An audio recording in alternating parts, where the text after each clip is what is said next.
TH2 Media, voice of people. మీరెందుకు అడ్డుపడతారు? Yes, ఇవాళ అడుగుతా ఉన్నా నేను. 1400 కోట్లు ఇవాళ బీఆర్ఎస్ పార్టీ అకౌంట్లు ఉన్నాయి కదా, అవి క్విట్ ప్రోకి కింద వచ్చినాయి కాదా? అవినీతి సొమ్ము కాదా?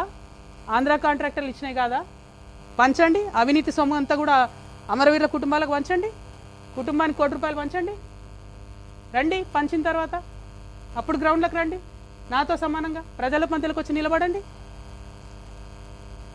ఇలా ఒంటరిగా నేను పోరాటం చేస్తుంటే మీరందరూ డబ్బులు పెట్టుకొని వచ్చినటువంటి అనేకమైనటువంటి అవినీతితో వచ్చినటువంటి అనేకమైన అంశాలను పెట్టుకొని నన్ను ఇబ్బంది పెడతారేంది?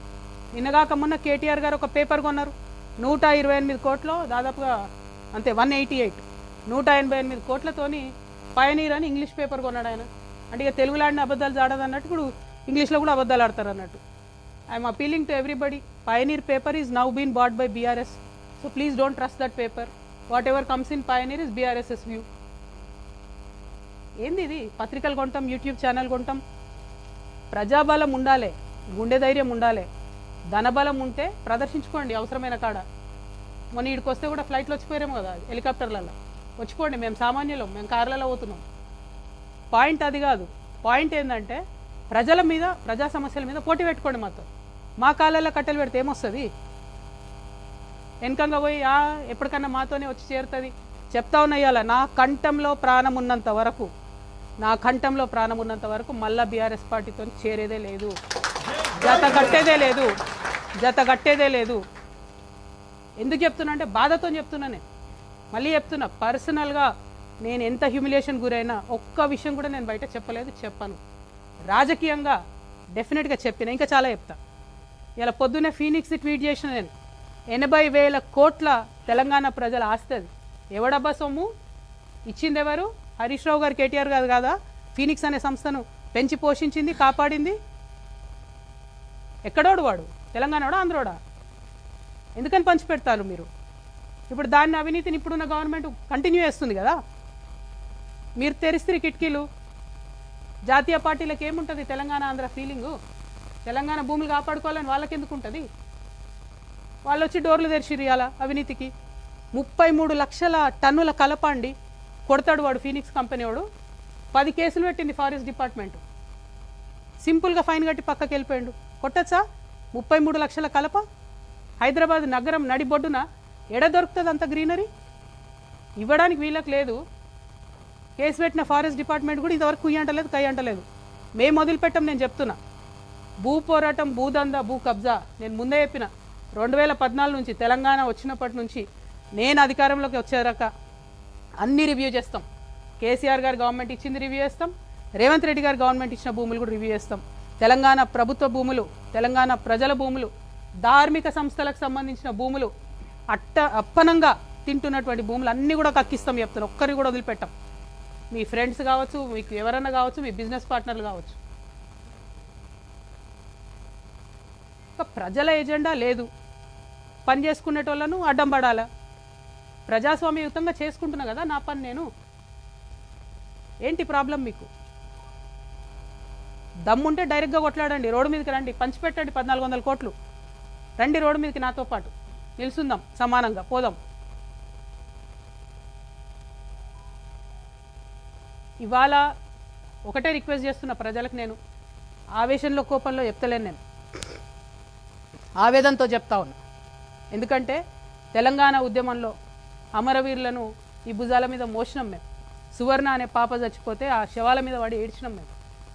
ఆనాటి నుండి ఈనాటి వరకు కూడా తెలంగాణ ఉద్యమకారుల పక్షానే నిలబడ్డానే. మీ అందరికీ తెలుసు, సింగరేణిలో కాంట్రాక్టర్లతో ఎవరు మాట్లాడుకున్నారో తెలుసు, కార్మికుల పక్షాన ఎవరు ఉన్నారో మీకు తెలుసు. దాస్తే దాగేటి విషయాలు కాదు ఇవి. ఎక్కడ ఆగవు అవినీతి చేస్తే. ఇవాళ రేపు ఉన్న సమాజంలో బోల్డన్ ఉంటాయి, ఒక్క నిమిషంలో బయటపడుతుంది. నాకు ఇంత గుండె ధైర్యం ఎందుకుంది, నిక్కచ్చిగా ఎందుకు మాట్లాడుతున్నా? నేను ఆ పార్టీలో ఉన్నప్పుడు కూడా నేను ఫైట్ చేసిన ఉద్యమకారుల కోసం. ఆ పార్టీలో ఉన్నప్పుడు కూడా తెలంగాణ వనరులు కాపాడడం కోసం ఫైట్ చేసిన. తెలంగాణ కాంట్రాక్టర్లకు ఇవ్వాలి, ఆంధ్ర కాంట్రాక్టర్లకు ఎందుకని ఫైట్ చేసిన? ఎందుకంటే తెలంగాణలో ఉన్న చిన్న చిన్న కాంట్రాక్టర్లు ఉద్యమాలు చేసే సందర్భంలో చాలా సంఘాలకు డబ్బులు ఇచ్చి తోలేదు వాళ్ళను. తెలంగాణలో ఉన్న చిన్న చిన్న బడ్జెట్ స్కూల్స్ బస్సులు ఇచ్చి తోలేదు వాళ్ళను ఉద్యమాలకు. నా నిజామాబాద్ జిల్లాలో నేను ఎంపీగా ఉన్న 10 ఏళ్ళలో నారాయణను చైతన్యను అడుగుపెట్టనియాలే నిజామాబాద్ జిల్లాలో నేను అంత కట్టరుగున్నా నేను. ఇవాళ అదే నారాయణకు చైతన్యకు పాలు అమ్ముకుంటాడు హరీష్ రావు. మళ్ళీ డిమాండ్ చేస్తున్న ముఖ్యమంత్రి గారు నేను పెద్ద పెద్ద స్కూల్స్ 500 జనాభా దాటితే విజయ డైరీ పాలే కొనాలా. 100% తెలంగాణ రైతులకు లాభం జరగాలి, పాడి రైతులకు. ప్రైవేట్ వాడికి లాభం జరిగేది ఏంది? ఫీజులు తగ్గిస్తున్నాడా? ఫీజుల నియంత్రణల కోసం చట్టాలు తేవాలంటే వీరు చేసిండ్రా? రిక్వెస్ట్ ఒకటే నేను ప్రజలందరితో కూడా, దయచేసి అల్టిమేట్గా రాజకీయంగా ఎవరి అంశాలు వాళ్ళు, ఎవరి ఎజెండా వాళ్ళు చెప్పుకుంటాం, ప్రజల దగ్గరకు వస్తాం. ప్రజలు నచ్చితే అధికారంలో ఉంటాం, ప్రతిపక్షంలో ఉంటే పదవులు ఇవ్వకపోతే ఇంట్లో వండం. తెలంగాణ రక్షణ సేన అది కాదు. అధికారంలో ఉన్నా లేకున్నా నేను బలంగా ప్రజాస్వామ్యం నమ్ముతా. పార్టీ ఉండడమే పవర్. పార్టీ అనేది పవర్లో ఉంటే అదనం పవర్. కానీ ఒక పొలిటికల్ పార్టీ అంటేనే పవర్, ఒక రాజకీయ పార్టీ అంటేనే పవర్. ఆ పవర్ చూపిస్తున్నాం ఇవాళ మేము. ఇవాళకి 73వ రోజు మా పార్టీ పెట్టి ప్రధాన ప్రతిపక్షంగా ఎన్ని ఉద్యమాలు చేసినారో చేసినామో మీరందరూ చూస్తున్నారు. పోయిన 20వ తారీఖు మేము బాయిబాటకు అక్కడ పోతే ఇవాళ కంపల్షన్కి వచ్చింది కదా ప్రభుత్వం. కేంద్ర ప్రభుత్వం దిగొచ్చి గనులు ఇస్తుంది, రాష్ట్ర ప్రభుత్వం దిగొచ్చి మెడికల్ బోర్డు పెడతామంటుంది, అలియాస్ నేమ్స్లకి కమిటీ వేస్తామంటుంది. పోరాటం అంటే ఇట్లా ఉంటుందా? లేకపోతే నాకు పదవి ఇచ్చినప్పుడే వస్తా? ఇంకా ఈ అందానికంటే హరీష్ రావుకు 3 నెలలు మినిస్ట్రీ ఇవ్వాలంట, మళ్ళా ఇరిగేషన్ మంత్రి. తిన్నది సరిపోతలేదా బాబు? సరిపోవట్లేదా? ఇంకా కూడా చేసిన అవినీతి సరిపోవట్లేదా? పెద్ద మనిషికి అంటించిన అవినీతి మరకలు సరిపోతలేదా? అనకొండలాగా తయారైనటువంటి వీళ్ళందరినీ కూడా గమనించాలని చెప్పి నేను ప్రజల్ని కోరుతా ఉన్నాను. నా రిక్వెస్ట్ సింపుల్గా ఒకటే, మేము ఒక పార్టీ పెట్టుకున్నాం, పార్టీ పేరు రక్షణ సేన అని వచ్చింది, మేము అడిగింది కాదు. 5 పేర్లు అడిగితే వాళ్ళకెళ్ళి వాళ్ళు ఒకటి ఇచ్చిర్రు. దాన్ని ఓడగొట్టాలని ప్రయత్నం చేస్తూ ఉన్నారు. దేవుడు నా పక్షాన ఉన్నాడు, న్యాయం నా పక్షాన ఉన్నది. అల్టిమేట్గా విజయం నాదవుతుందని నేను అనుకుంటున్నా. ఏ పేరు వచ్చినా సరే ఆశీర్వాదం ప్రజలది ఉండాలి. ప్రజల పక్షాన్ని నిలబడి కొట్లాడాలి. Every single day, every issue నేను ప్రజల నుండి ఫైట్ చేస్తాను. నేను మళ్ళీ ఛాలెంజ్ చేస్తున్నా బీఆర్ఎస్ పార్టీ వాళ్ళను, ఎస్పెషలీ సోషల్ మీడియాలో ఉండి సొల్లు మాటలు మాట్లాడేటోళ్ళను. తల్లి చెల్లె అనే విషయం కూడా ఇంగితం కూడా మర్చిపోయి అడ్డమైన కూతలు సోషల్ మీడియాలో కూర్చోవాలని చెప్తున్నా. దమ్ముంటే ముఖం చూపించి మాట్లాడండి. ఇష్టం వచ్చినట్టు కమెంట్స్ పెడితే చూస్తూ ఊరుకోరు. సభ్యత, సంస్కారం ఉండాలి. ఇది ఆంధ్ర కాదు, అడ్డమైన తిట్లు తిడితే చూసుకుంటూ ఊరుకోవడానికి. మర్యాద ఉంటుంది తెలంగాణలో, అది పాటించండి. ఇంగితం ఉండాలి కొంచెమన్నా. బీఆర్ఎస్ పార్టీ సోషల్ మీడియాకి నేను హెచ్చరిక చేస్తా ఉన్నా. మీ ఇంట్లో కూడా తల్లి ఉంటుంది, మీ ఇంట్లో కూడా చెల్లె ఉంటుంది. దమ్ముంటే ఇష్యూ మీద మాట్లాడండి. ఎస్, నేను ఇలా బాజాబ్తా చెప్తున్నా. ప్రదీప్ కన్స్ట్రక్షన్కి డెఫినెట్గా క్విట్ ప్రో కో కిందనే కేటీఆర్ గారు ఇచ్చినారు, అవినీతి చేసినారు. దాని మీద చెప్పండి సమాధానం. దమ్ముంటే దాని మీద చెప్పండి. బూతులు తిట్టడాలు, ఎటువడితే అటు మాట్లాడాలు, నా ఫోటోలు తీసి ఇంకే ఫోటోలు పెట్టడాలు కరెక్ట్ కాదు, పద్ధతి అది. హరీష్ రావు గారి మీద స్పెసిఫిక్ ఆరోపణలు చేసిన నేను. దమ్ముంటే వాటి మీద మాట్లాడండి. అంతేగాని మా దగ్గర సోషల్ మీడియా ఉంది, ముఖం చూపించే అవసరం లేదు, ఏది పడితే అది పెడతామంటే చూస్తూ ఊరుకోరు. సభ్యత ఉంటుంది, నైతికత ఉంటుంది. తల్లి చెల్లి అని భేదం మర్చిపోయిన వాళ్ళు ఏం చేస్తారా ప్రజలకు? మీరు రేపొద్దున నాకు అర్థం కాదు. అంతేనా? మీ ముంగట ఉంటే ఒక 5-6 హౌల పోరాళ్ళు ఉంటే వాళ్ళని వదిలేసి ఎటు పడితే అటు మాట్లాడమని చెప్తారా సోషల్ మీడియాలో? నా దగ్గర లేరా? ఏ పార్టీలో లేనంత యూత్ మా పార్టీలు ఉంది. నేనేం చెప్తా మా యూత్కి? ఒకటే మాట చెప్తా, తిట్టొద్దు, ఇష్యూ మాట్లాడండి. ఇష్యూ మాట్లాడండి అని చెప్తా నేను. మళ్ళీ చెప్తున్నా, ఇలా ఛాలెంజ్ చేసి చెప్తున్నా, ఏ పార్టీలో లేనంత యూత్ ఇలా తెలంగాణ రక్షణ సేన దగ్గర ఉంది. బట్ మేము సభ్యతగా ఉంటాం, సంస్కారంగా ఉంటాం.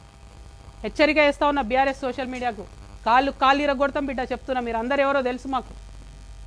లైన్ దాటొద్దు, విమర్శించండి, నో ప్రాబ్లం. దమ్ము గుండె ధైర్యంతో విమర్శించండి. కానీ బూతులు తిడతామంటే చూస్తూ ఊరుకోము, కాళ్ళు ఇరగట్టి చేతిలో పెడతాం చెప్తున్నా. థ్యాంక్ యూ, క్షమించాలి. కొత్తగూడెంలో ఆవేశం ఎక్కువ వచ్చింది. ఈ నేల అట్లాంటిది. ఈ పాలు వంచకు రాగానే బ్లడ్ బాయిల్ అవుతుంది కాబట్టి కొంచెం చాలా ఆవేశంగా మాట్లాడినా. బట్ మీ అందరికీ ఇంతసేపు వేచి చూసినటువంటి పత్రికా మిత్రులకి మళ్ళొకసారి మా బాయిబాట యొక్క ప్రధాన ఉద్దేశం కార్మికులకు సంబంధించినటువంటి అంశాలు, అందులో డిపెండెంట్, అలియాస్ నేమ్స్, ఈ రెండింటి మీద విస్పష్టమైన ప్రకటన 20వ తారీఖు లోపల రాకపోతే 20వ తారీఖు నుండి నేను తెలంగాణ రక్షణ సేన తరఫున సంయుక్తంగా HMSతో కలిపి నిరవధిక నిరాహార దీక్ష చేయబోతా ఉన్నాం. ఎన్ని రోజులైనా సరే స్పష్టమైన ప్రకటన ప్రభుత్వం నుంచి వచ్చేంత వరకు కూడా దీక్ష విరమించకుండా పనిచేస్తామని తెలియజేస్తూ మీ అందరి దగ్గర సెలవు తీసుకుంటున్నా. Thank you. జై తెలంగాణ, జై తెలంగాణ, జై టీఆర్ఎస్. అంటే ఇప్పుడు మీరు ఉదాహరణకు బీఆర్ఎస్ పార్టీయే తీసుకోండి. మొదలు బస్సు రైతు నాగలు వచ్చింది, తర్వాత బస్సు వచ్చింది, లాస్ట్ కారు వచ్చింది.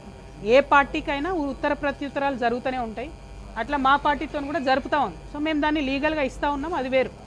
కానీ కక్ష పెట్టుకొని ఒక 1000 మందితో అప్లికేషన్లు ఇప్పించి ఒక 2 ఎంపీలను పంపించి వాళ్ళతో బెదిరింపజేసేటటువంటి ప్రయత్నాలు ఇవన్నీ చేసినారని మాకు తెలిసింది.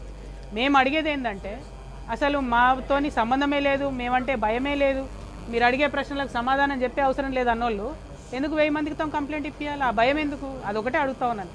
ఆ వెన్నుపోటు రాజకీయాలు ఎందుకు? స్ట్రేట్ ఫార్వర్డ్ చేయొచ్చు కదా ఏదున్నా కూడా. That is all we're saying.